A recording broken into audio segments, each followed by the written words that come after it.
Hello, everyone. Welcome to this special edition of the Guido Goes Off. Once again, I did another fan poll to see what people wanted to see on the show, and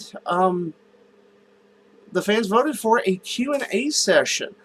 And clearly, there's been a lot of interest in this. And to be honest, one of the reasons I love doing this show, I get to interact with a lot of fans of professional wrestling, and we talk about a lot of stuff. And I'm sure there's questions that a lot of people have wanted to ask me, and now I have given them that opportunity. So, without further ado, let's get to the questions sent in by you fine folks out there.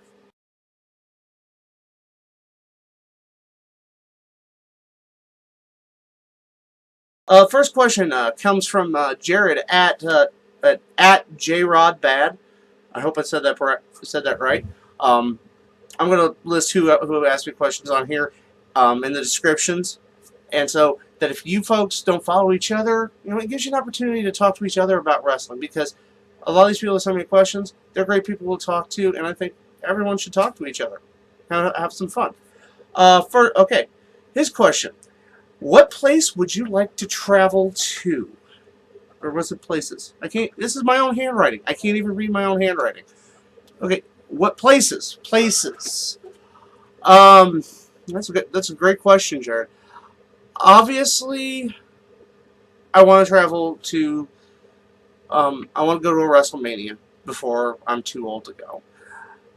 I want to see an event in Madison Square Garden in New York. I would love to go to Tokyo on January 4th and catch a Wrestle Kingdom.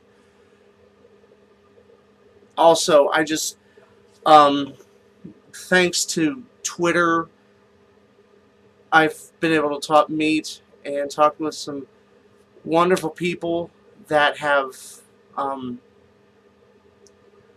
helped me out through difficult times and have been nothing but the best to me, and would like to travel around and hang out with these people, if only for a little while, just over a cup of coffee or over a stiffer drink or whatever they're into.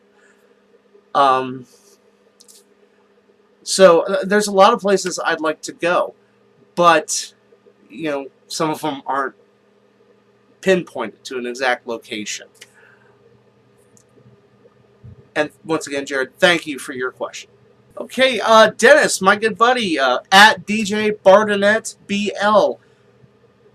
What is your favorite pro wrestling moment ever? Great question. Again, thank you. Again, Dennis, great person to talk to about wrestling. Specifically, some of the ladies, Becky Lynch, Santana Garrett. He's very he's fun to talk to about in wrestling in general, but a lot about the ladies wrestling. Which, hey, I can't blame you there. Personally, and I had to give this one a lot of thought.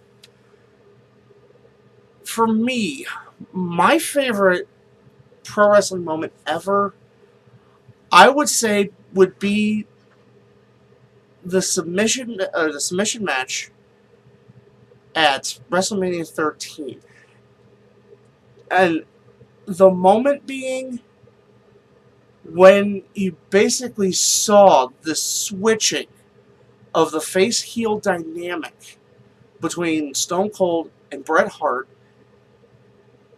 and not a single word was spoken, but yet volumes were said. For me, it's just to see two wrestlers of that caliber moving a storyline in such a subtle way. It didn't take months of promos. It didn't take all this time and build up. It just took one match and one moment in that match. And it was so organic. And I thought it was just wonderful, because that shows the caliber of talent that you have between those two guys, that they could do that and not even say a word. I mean, it kind of reminded me of Triple H and Taker, building towards WrestleMania. It was a while back. That one where basically they just stood there, stared at each other, breathed heavily, and then both pointed at the WrestleMania sign. Kind of, not even a word was said that whole time, but it spoke volumes. But for me, yes, the switching between face and heel of Stone Cold Steve Austin and Bret Hart at WrestleMania 13. If you get the chance, watch it. Because they did it without saying a word. Okay, I got some questions from one of the big supporters of the show, at Rocky Baya. I hope I'm pronouncing that right. I'm sure if I don't, I'm going to get crap from Broski on it. But Rocky, he's been a big fan. He's been very positive, very helpful. I talk with him quite a bit. We talk about, of course, we always talk about wrestling, and he's a big supporter of a lot of YouTube channels.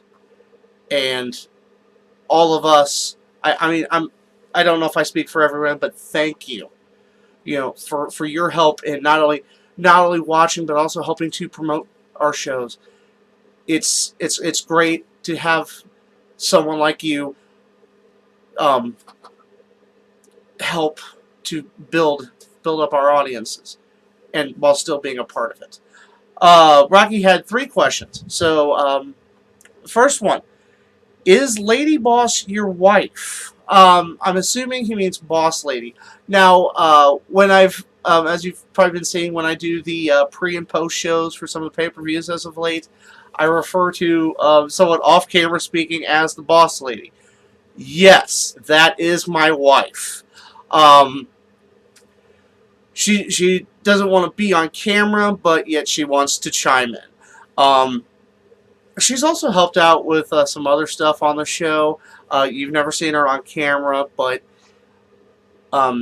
yes, Boss Lady is my wife. I guess it has helped a bit to bring a woman's touch to this show, and well, there we go. Okay, his second question: how many total WWE figurines do you have? Now, I'm not sure what he means by figurines, but I do have, he might mean the pop vinyls here, but I also have quite an action figure collection. So, without further ado, I'm going to move around the camera. We're going to move this around. As you can see over here, we got quite a few. I have, Terry Funk action figure. I have back here Rey Mysterio. All right.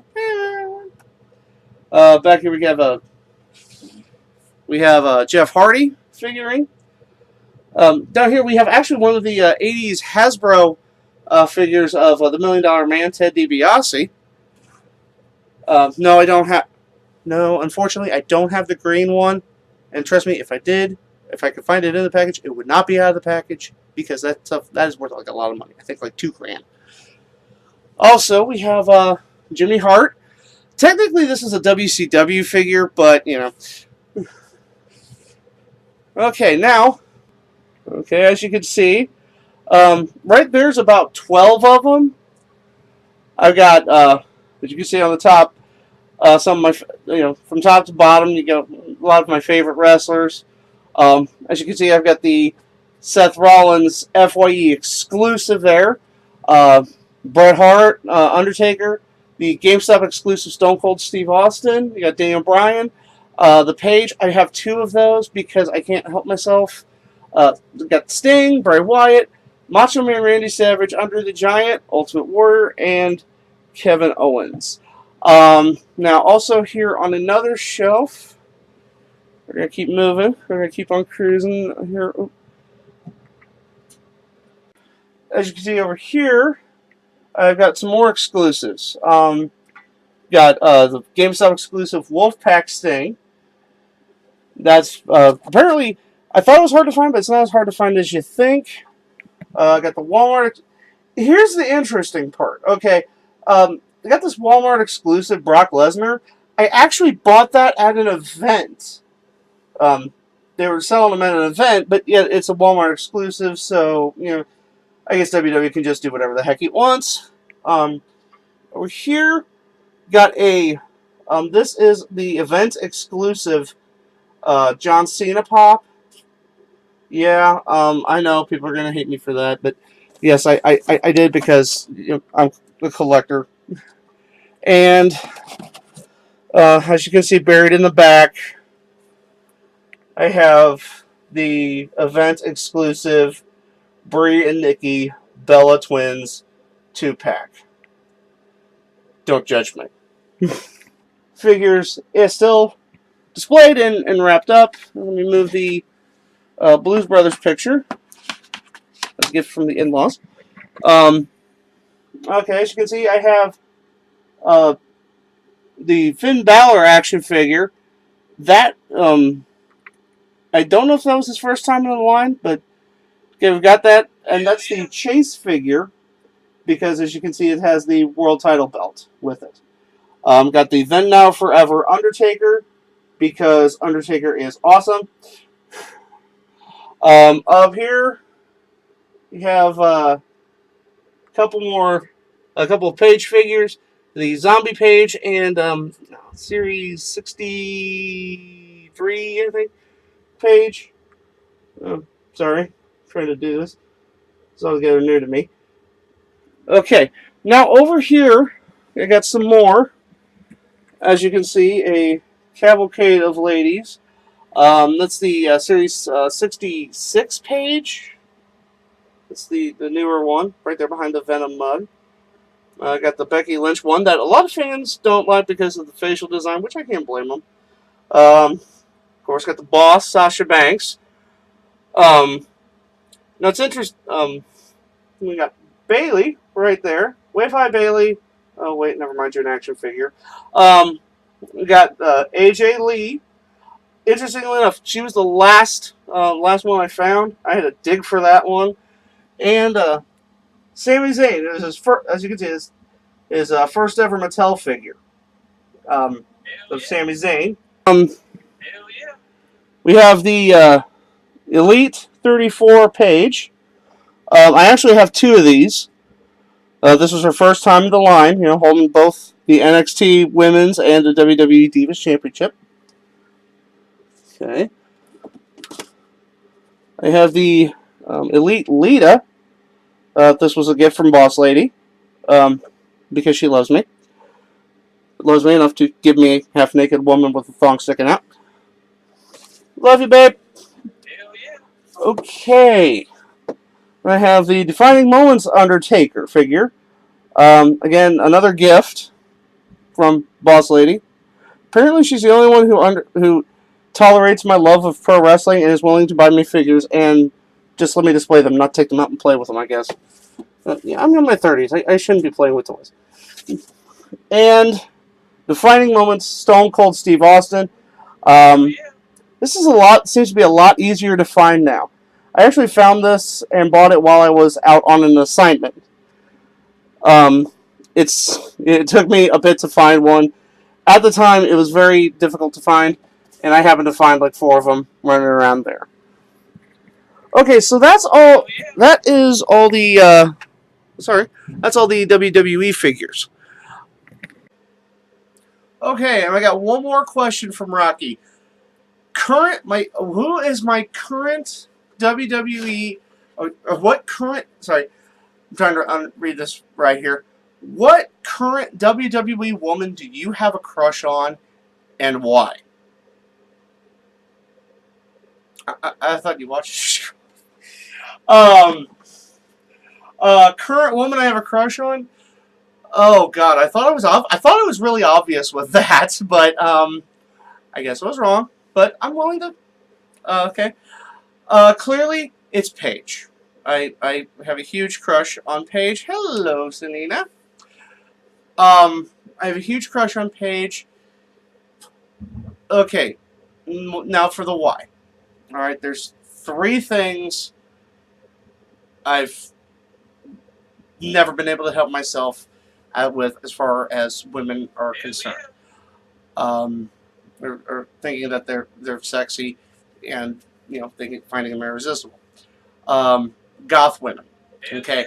Goth women, I have a huge thing with them, and they have a huge thing with me, at least the ones I meet, but, like goth women, I mean, like, I found a lot of them really attractive. Daphne, for example, Abby on NCIS. And pretty much any chick in a typo negative video. Watch them here on YouTube. Hell yeah. But, so goth chicks. The second thing, an English accent. I actually met a lady a long time ago, had an English accent. It was fun talking to her, and I thought we were hitting it off, but I was wrong, but still. And the third thing, the element of danger. Pretty much that a chick could kick my ass. I mean, more than likely you'd be willing to let her do it, but still, that element of danger. Paige has all three. Goth chick, English, could probably beat my ass. That's why.